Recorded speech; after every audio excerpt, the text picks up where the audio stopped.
വിഷ്ണു ശാലിനിയുടെ പുതിയ എപ്പിസോഡ് ആരംഭിക്കുമ്പോൾ സത്യഭാമയ്ക്ക് ശാലിനിയോട് അല്പം സ്നേഹമൊക്കെ തോന്നിയത് എങ്ങനെ പൊളിക്കുമെന്ന് ആലോചിക്കുകയാണ് റൂമിൽ നിന്ന് സുസ്മിത. ഇതേസമയം അകത്ത് സുസ്മിതയുടെ റൂമിൽ തന്നെ ബാത്റൂമിൽ നിന്ന് കുളിക്കുകയാണ് ശാലിനി. എന്നിട്ട് സുസ്മിത ടേബിളിലേക്ക് നോക്കുമ്പോൾ ശാലിനിയുടെ ഫോൺ കാണുന്നുണ്ട്.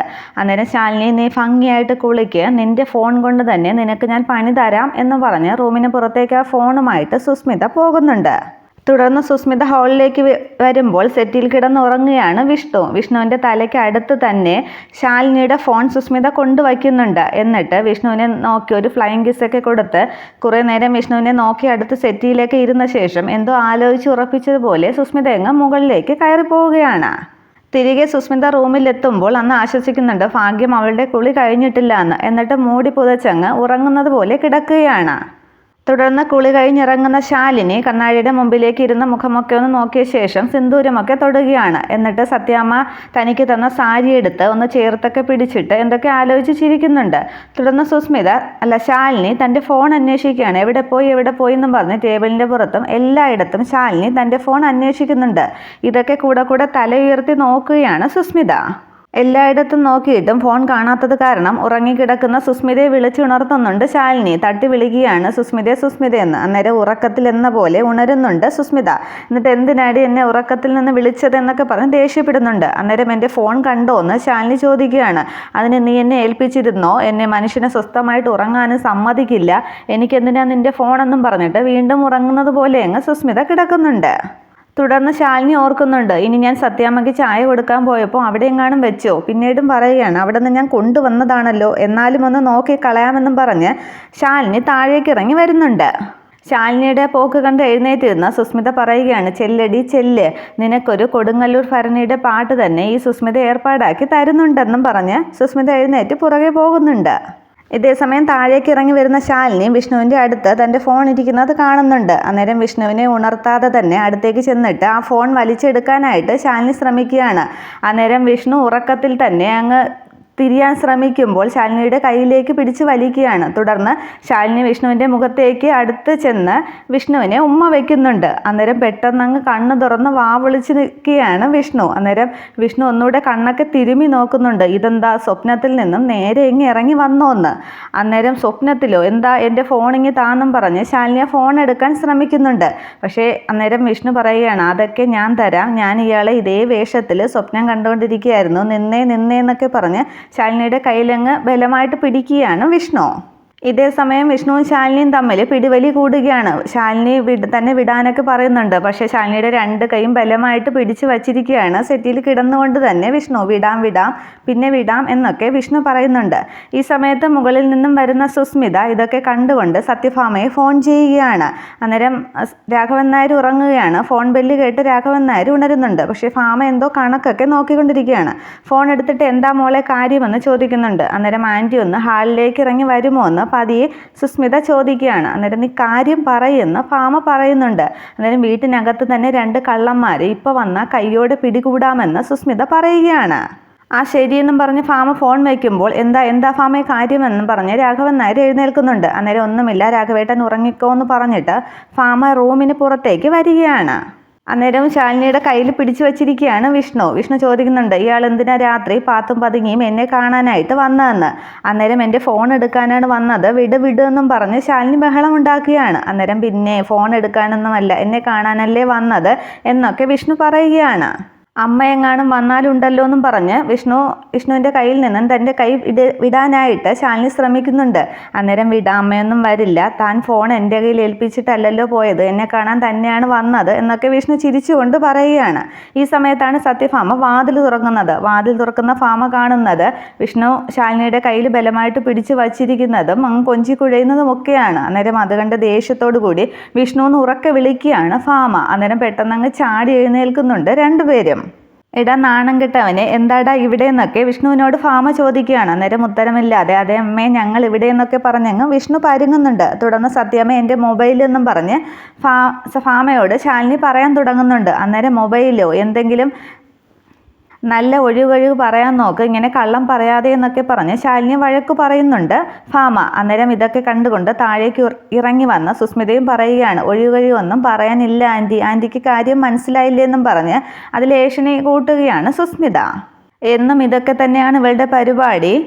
ആൻറ്റി എന്ത് വിശ്വസിച്ചാണ് ഇവളെ എൻ്റെ റൂമിലാക്കിയിട്ട് താഴെ കിടന്നുറങ്ങുന്നത്? ഞാൻ ഉറക്കം പിടിച്ചു എന്ന് കഴിഞ്ഞാൽ ഉടനെ ഇവൾ താഴേക്ക് ഇറങ്ങി വന്നോളും, പിന്നെ പുലർച്ചെയാണ് തിരിച്ചു വരുന്നത് എന്നൊക്കെ അങ്ങ് സുസ്മിത ഭാമയോട് പറയുന്നുണ്ട്. അന്നേരം എന്നും പറഞ്ഞ് ആകെ അങ്ങ് തലകുനിച്ച് സത്യഭാമ നിൽക്കുകയാണ്. അന്നേരം ആകെ അന്തം വിട്ട് നിൽക്കുന്നുണ്ട് വിഷ്ണുവും ശാലിനിയും. സുസ്മിതയെ കൊള്ളരുതായ്മ പറയരുതെന്നും പറഞ്ഞ് സുസ്മിതയ്ക്ക് നേരെ ശാലിനി കൈ ചൂണ്ടുന്നുണ്ട്. അന്നേരം നീ കൊള്ളരുതായ്മ കാണിച്ചിട്ട് എന്നോട് തട്ടിക്കയറിയിട്ട് കാര്യമില്ല, ഒറ്റ ദിവസമെങ്കിലും നീ എൻ്റെ മുറിയിൽ കിടന്നുറങ്ങിയിട്ടുണ്ടോ എന്ന് സുസ്മിത ചോദിക്കുകയാണ്. അന്നേരം ഉത്തരമില്ലാതെ ശാലിനി നിൽക്കുന്നുണ്ട്. തുടർന്ന് ഭാമ ചോദിക്കുകയാണ്, എന്നിട്ട് ഇതുവരെ എന്താ നീ എന്നോട് ഇക്കാര്യം പറയാതിരുന്നതെന്ന് സുസ്മിതയോട് ചോദിക്കുന്നുണ്ട്. നമ്മൾ പറഞ്ഞാൽ ആര് വിശ്വസിക്കാനാണ് ആൻറ്റിക്കിപ്പോൾ മറ്റു പലരെയും അല്ലേ വിശ്വാസമെന്ന് സുസ്മിത തിരിച്ചു പറയുകയാണ്. അതെനിക്ക് പറ്റിയ തെറ്റാണ്, എന്നെ പറ്റിച്ച് വിഷ്ണുവിനെയും കൊണ്ട് ആദ്യ രാത്രി ആഘോഷിക്കാൻ പോയ ഇവളെ ഞാൻ വിശ്വസിക്കാൻ പാടില്ലായിരുന്നു. ഇനി ഈ ശാലിനിയുടെ നിയന്ത്രണം സുസ്മിതയെ നിനക്കായിരിക്കും. ഇവൾ ഏത് സമയത്ത് എവിടെ പോകുന്നു, എങ്ങോട്ട് പോകുന്നു, ആരെ കാണാൻ പോകുന്നു എന്നെല്ലാം നീ എന്നെ അറിയിക്കണമെന്ന് ഒരു ഓർഡർ പോലെ സുസ്മിതയോട് ശാലിനിയുടെ കാര്യങ്ങൾ നിരീക്ഷിക്കാനായിട്ട് ഭാമ ഏൽപ്പിക്കുന്നുണ്ട്. അന്നേരം അത് അമ്മ അങ്ങനെയൊന്നും അല്ല എന്നൊക്കെ വിഷ്ണു പറയാൻ തുടങ്ങുന്നുണ്ട്. അന്നേരം നിനക്കിത് വിഷമമാകുമെന്ന് എനിക്കറിയാം, പക്ഷേ സുസ്മിതയുടെ വിവാഹം കഴിയുന്നത് വരെ നിങ്ങൾക്കിടയിൽ ഭാര്യാഭർത്തൃ ബന്ധം ഉണ്ടാകില്ല എന്ന വാക്ക് എനിക്ക് തന്നിട്ടുണ്ട്, അത് പാലിച്ചേ മതിയാകുമെന്ന് ഭാമ വിഷ്ണുവിനോട് പറയുകയാണ്. അന്നേരം സത്യാമ്മേ ഞാൻ എന്നും പറഞ്ഞ് ശാലിനി എന്തോ പറയാൻ വരുന്നുണ്ട്. അന്നേരം കയറിപ്പോടി നാണം കെട്ടവളെന്നും പറഞ്ഞ് ശാലിനിയെ പിടിച്ച് അങ്ങോട്ട് തള്ളുകയാണ് സത്യഭാമ. എന്നിട്ട് വിഷ്ണുവിനോട് പറയുന്നുണ്ട്, വെറുതെ നിന്ന് മഞ്ഞു കൊള്ളാതെ പോയി കിടന്നുറങ്ങാൻ നോക്കടാന്ന്. അന്നേരം ഇതൊക്കെ കണ്ട് ആകെ അങ്ങ് സന്തോഷമാകുന്നുണ്ട് സുസ്മിതയ്ക്ക്. തുടർന്ന് റൂമിലേക്ക് എത്തുന്ന ഭാമയോട് എന്താ കാര്യമെന്ന് രാഘവൻ നായർ തിരക്കുന്നുണ്ട്. അന്നേരം ഒരു ഭൂലോക കള്ളിയെ ഞാൻ കൈയോടെ പിടിച്ചു, കുറച്ചു നേരത്തേക്കെങ്കിലും അവളെ ഞാൻ വിശ്വസിച്ചു, അവളെന്നെ ചതിക്കുകയായിരുന്നു എന്നും പറഞ്ഞ് രോഷം കൊള്ളുകയാണ് ഭാമ. തുടർന്ന് റൂമിലേക്ക് എത്തുന്ന ശാലിനി ആകെ അങ്ങ് ദേഷ്യത്തോടെയും സങ്കടത്തോടെയും ഒക്കെ അങ്ങ് ഇരിക്കുകയാണ്. അന്നേരം പിറകെ വരുന്ന സുസ്മിത കൈയടിച്ചുകൊണ്ട് ശാലിനിയോട് ചോദിക്കുന്നുണ്ട്, ഇപ്പം എന്തായി ശാലിനി മോളെ? കിണ്ണം കെട്ട കള്ളിയെ കൈയോടെ പിടിച്ചില്ലേ, ദേ ഇപ്പോൾ നിന്റെ റിമോട്ട് കൺട്രോളും എൻ്റെ കയ്യിലായി, ഇനി സുസ്മിത വരയ്ക്കുന്ന ലക്ഷ്മണരേഖയ്ക്കപ്പുറം നീ പോകില്ല എന്നൊക്കെ പറഞ്ഞ് വിജയിച്ച മട്ടിലങ്ങ് ശാലിനിയോട് സംസാരിക്കുകയാണ് സുസ്മിത. അന്നേരം ആത്മവിശ്വാസം ഒട്ടും കൈവിടാതെ കാലൊന്നുകൂടി കാലിൻ്റെ മേൽ കയറ്റി വെച്ചിട്ട് ശാലിനി പറയുന്നുണ്ട്, എങ്കിൽ നീ ഒന്ന് വരച്ചു നോക്കടി, ദേ എൻ്റെ കഴുത്തിൽ വിഷ്ണുവേട്ടൻ കെട്ടിയ താലിയുണ്ട്, ഇനി നീയല്ല നിൻ്റെ ഭാമാൻറ്റി വന്ന് ലക്ഷ്മണരേഖയല്ല ചതുരം വരച്ചാലും വിഷ്ണുവേട്ടനെ എനിക്ക് കാണണമെന്ന് തോന്നിയാൽ ഞാൻ പോയിരിക്കും, നീ ഒന്ന് വരച്ചു നോക്കടി എന്നും പറഞ്ഞ് സുസ്മിതയെ വെല്ലുവിളിക്കുകയാണ് ശാലിനി. നീ അത്രയ്ക്കായോ, എങ്കിൽ ഇപ്പം തന്നെ ഭാമാൻറ്റിയെ അറിയിച്ചിട്ടേ കാര്യമുള്ളൂ എന്നും പറഞ്ഞ് സത്യഭാമയെ ഫോൺ ചെയ്യാൻ തുടങ്ങുന്നുണ്ട് സുസ്മിത. അന്നേരം ശാലിനി കളിയാക്കുകയാണ്, നിന്നെ കൊണ്ട് ഇതേ പറ്റുള്ളൂ സുസ്മിത, എന്തിനും ഏതിനും ഭാമാൻറ്റി. ശാലിനിക്കെതിരെ പൊരുതാനായിട്ട് നിന്നെ കൊണ്ട് സ്വന്തമായിട്ട് എന്തെങ്കിലും പറ്റുമോ എന്നും പറഞ്ഞ് ശാലിനി കളിയാക്കുകയാണ്. വീണ്ടും ശാലിനി ചോദിക്കുന്നുണ്ട്, ഭാമാൻറ്റി നിൻ്റെ ആരാണ്, ഗുണ്ടയാണോ? ഭാമാൻറ്റി എൻ്റെ ഭർത്താവിൻ്റെ അമ്മയാണ്, ഞങ്ങൾ ചിലപ്പോൾ പിണങ്ങിയെന്നിരിക്കും, നാളെ കൂട്ടുകൂടിയെന്നും ഇരിക്കും, നാളെ ഒരു കാലത്ത് വീണു പോയാൽ നോക്കേണ്ടത് ഞാനാണ്, പക്ഷെ നീ ആരാണ് എന്ന് സ്വയം ചിന്തിച്ച് നോക്കിക്കേന്നൊക്കെ സുസ്മിതയോട് ശാലിനി പറയുമ്പോൾ ആകെ അമ്പരന്ന് നിൽക്കുകയാണ് സുസ്മിത. നീ വെറും ഒരു കൂട്ടുകാരിയുടെ മകൾ മാത്രമാണ്, നീ പറഞ്ഞതുപോലെ ഒരു ഔട്ട്സൈഡർ. ഇനി എന്തെങ്കിലും അഭിപ്രായ വ്യത്യാസമുണ്ടായാൽ പെട്ടിയും കിടക്കയും എടുത്ത് നിനക്കങ്ങ് പോകേണ്ടി വരും. ഇന്ന് രാത്രി നീ ഇപ്പോൾ കഴിച്ച ഭക്ഷണം വരെ എൻ്റെയും വിഷ്ണുവേട്ടൻ്റെയും ഔദാര്യം മാത്രമാണ് എന്നൊക്കെ പറഞ്ഞ് ശാലിനിയുടെ സുസ്മിതയുടെ കൈക്കൊക്കെ പിടിച്ച് തിരിക്കുന്നുണ്ട്. അത് പറഞ്ഞുകൊണ്ട് ശാലിനി. തുടർന്ന് ശാലിനി ചോദിക്കുന്നുണ്ട്, അല്ല മൊബൈൽ എവിടെയെന്ന് ഞാൻ ചോദിച്ചപ്പോൾ നീ ഭയങ്കര ഉറക്കത്തിലായിരുന്നല്ലോ, പിന്നെ കൃത്യസമയത്ത് നീ അവിടെ എങ്ങനെ ലാൻഡ് ചെയ്തു എന്ന്? അന്നേരം നീ ഇപ്പോൾ എൻ്റെ റൂംമേറ്റ് അല്ലേ, നീ എവിടെ പോയാലും നിനക്ക് എന്ത് സംഭവിച്ചു എന്ന് ഞാൻ കൂടി അറിയണ്ടേ, അതിനായിട്ട് പുറകെ വന്നതാണെന്ന് സുസ്മിത പറയുന്നുണ്ട്. വീണ്ടും ശാലിനി ദേഷ്യപ്പെടുകയാണ്, ഞാനിവിടെ നിന്ന് എന്നും രാത്രി പാത്തും പതുങ്ങിയും പോകുമല്ലേ, എന്നിട്ട് രാവിലെയാണ് തിരിച്ചു വരുന്നതല്ലേ, അങ്ങനെയൊക്കെ ചോദിക്കുമ്പോൾ സുസ്മിത അങ്ങ് മിണ്ടാ നിൽക്കുന്നുണ്ട്. തുടർന്ന് കവിളിന് കുത്തിപ്പിടിക്കുന്നുണ്ട് ശാലിനി. എന്നിട്ട് പറയാണ്, ചോദിക്കുന്നതിന് മറുപടി പറഞ്ഞോളണം, ഇല്ലെങ്കിൽ കാരണം ഞാൻ അടിച്ചു പൊട്ടിക്കും, ഇവിടുന്ന് ഞാൻ നിന്നെ എടുത്ത് എറിയുമെന്നൊക്കെ ശാലിനി ദേഷ്യത്തോടു കൂടി പറയുന്നുണ്ട്. അന്നേരം ശാലിനിയുടെ പെരുമാറ്റത്തിൽ ആകെ ഒന്ന് പരിഭ്രമിച്ച് ഉത്തരമില്ലാതെ നിൽക്കുന്നുണ്ട് സുസ്മിത. ഒരു ഭാമാൻറ്റിയും എന്നെ ഒന്നും ചെയ്യില്ല, പറയടി എന്നും പറഞ്ഞ് സുസ്മിതയോട് തട്ടിക്കയറുകയാണ് ശാലിനി. അന്നേരം എന്താ ഞാൻ പറയേണ്ടതെന്ന് പേടിയോടെ സുസ്മിത ചോദിക്കുന്നുണ്ട്. അന്നേരം ഒരു രാത്രിയെങ്കിലും ഞാൻ ഈ റൂമിൽ നിന്നും ഇറങ്ങിപ്പോകുന്നത് നീ കണ്ടിട്ടുണ്ടോ എന്ന് സുസ്മിതയ്ക്ക് നേരെ കൈ ചൂണ്ടി ശാലിനി ചോദിക്കുകയാണ്. അന്നേരം നിനക്ക് കാവലിരിക്കലാണോ എൻ്റെ പണി, ഞാനതൊന്നും കണ്ടിട്ടില്ല എന്ന് സുസ്മിത പറഞ്ഞങ്ങ് ഒഴിയുകയാണ്. അത്രയും പറഞ്ഞ് പോകാൻ തുടങ്ങുന്ന സുസ്മിതയെ വീണ്ടും പിടിച്ചു നിർത്തുകയാണ്. നേരത്തെ നീ പറഞ്ഞു റൂംമേറ്റാണ്, ഉത്തരവാദിത്തമുണ്ടെന്ന്. ഇപ്പോൾ പറയുന്നു എനിക്ക് കാവലിരിക്കാൻ സമയമില്ല എന്ന്. ഞാൻ മര്യാദയ്ക്കൊരു കാരണം പറഞ്ഞേക്കാം. ഇനി റൂംമേറ്റ് എന്നോ കുടച്ചക്രമോ എന്നൊക്കെ പറഞ്ഞ് മേലാൽ എൻ്റെ കാര്യത്തിലെങ്ങാനും ഇടപെടാനായിട്ട് വന്നാൽ നിൻ്റെ ഈ പിത്ത കവളുണ്ടല്ലോ അടിച്ച് ഞാനങ്ങ് പൊട്ടിക്കുമെന്നും പറഞ്ഞ് സുസ്മിതയ്ക്ക് നേരെ കൈ ഓങ്ങുകയാണ് ശാലിനി.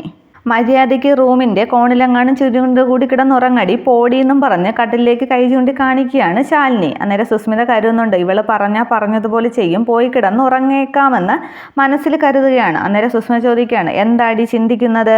അന്നേരം അത് കേട്ട് പേടിച്ചൊന്നുമില്ല എന്നും പറഞ്ഞിട്ട് കട്ടിലേക്ക് അങ്ങ് കിടന്ന് ഷീറ്റൊക്കെ എടുത്തിട്ട് മൂടി പുതച്ച് കിടക്കുകയാണ് സുസ്മിത. കിടക്കുമ്പോൾ സുസ്മിത ചിന്തിക്കുന്നുണ്ട് ആൻറ്റിക്ക് ഇവളോടുള്ള സോഫ്റ്റ് കോർണർ എന്തായാലും പൊട്ടി, ഇനി അതിൽ പിടിച്ച് കയറാം. പക്ഷേ ആ നടുതളർന്ന് കിടക്കുന്ന കാരണവരുണ്ടല്ലോ, അങ്ങേര് ഇതിനെല്ലാം തുരങ്കം വയ്ക്കും, അങ്ങേരെയൊക്കെ കൂടി ഒതുക്കാനുള്ള വഴി എന്താണ് എന്നൊക്കെ ചിന്തിച്ച് സുസ്മിത കിടക്കുകയാണ്. പക്ഷെ അതേസമയം ശാലിനി കണ്ണാടിയുടെ മുമ്പിലേക്ക് ഇരുന്നിട്ട് നേരത്തെ നടന്ന സംഭവങ്ങളൊക്കെ ഓർത്ത് ആകെ വിഷമിച്ചിരിക്കുന്നുണ്ട്. ഇത്രയുമാണ് പുതിയ എപ്പിസോഡ്. Okay, thank